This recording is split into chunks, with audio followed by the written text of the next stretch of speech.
কেন্দ্রীয় বাহিনী উপস্থিতিতে নিশ্চিদ্র নিরাপত্তা কোচবিহার উত্তর ও দক্ষিণ বিধানসভা কেন্দ্রের গণনা কেন্দ্র কোচবিহার পলিটেকনিকে।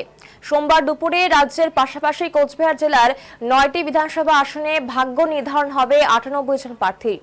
কোচবিহার জেলার 5টি গণনা কেন্দ্রে হবে ভোট গণনা।